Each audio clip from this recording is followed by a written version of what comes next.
vaccination rates, our approach to COVID must change as the disease changes. Two Canadian provinces rolling back COVID vaccine and mask mandates as the Freedom Convoy protests continue to disrupt travel across the border. And now the effects of those disruptions are reaching you here at home in America. Let's bring in Dean Laram. He's president of the Marias River Livestock Association that is in Montana. And it's great to have you here. And I wanted to really get a picture from you about what it's like in terms of the exports and the imports that we have with Canada, our largest trading partner. How is it affecting you there in Montana? Well, there's a lot of different things that have been brought to my attention. It started here about 10 days ago when I got a call from North Dakota, northern part of Montana, where people had put money down to buy hay for their cattle, and we're right in the middle of a major drought up here in the northern tier of the United States, and they couldn't get that hay across due to these truckers. All of a sudden, with a stroke of a pen, they were not deemed as essential travelers or workers, and they could not get the hay across. So I started researching with some different ag perspectives, and from fertilizer coming down to parts coming down to livestock being back and forth in feed, it really went to a standstill here for about a week.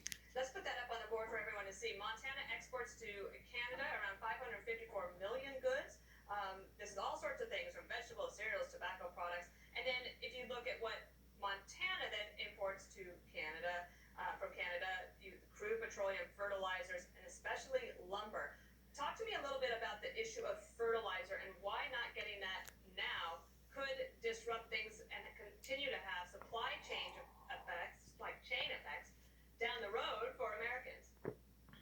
Well, in the last 6 months, fertilizer prices have gone up 220%, number one.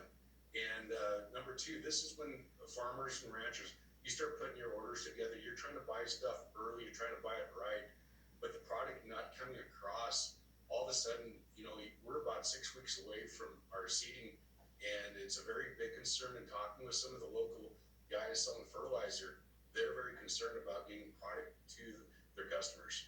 I know that you told our producers that everyone could be paying $50 for a steak if this continues. You've written to the president, you've talked to the governor. Have you heard anything from them that could get this moving?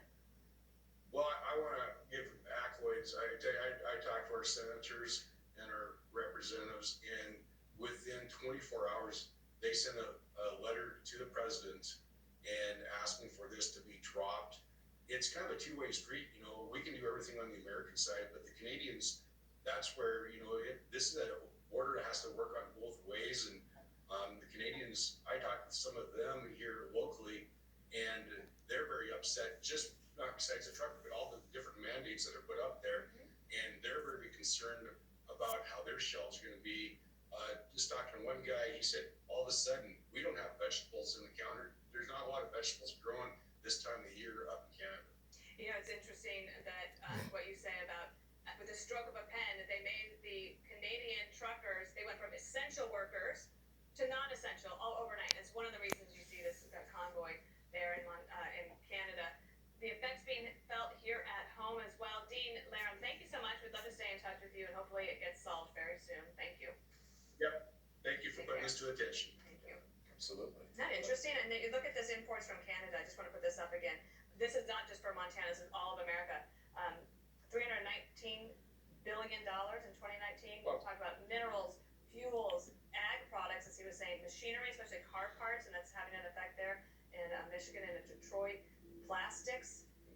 They're our largest trading partner. People forget about that. And so you would imagine that President Biden might want to call Justin Trudeau and say, why don't you get the truckers? Get this solved, perhaps? Be some good news, right? I mean, the ports in LA we talked about, now this as well. Supply chain issues out there. We'll see when it Could gets. continue.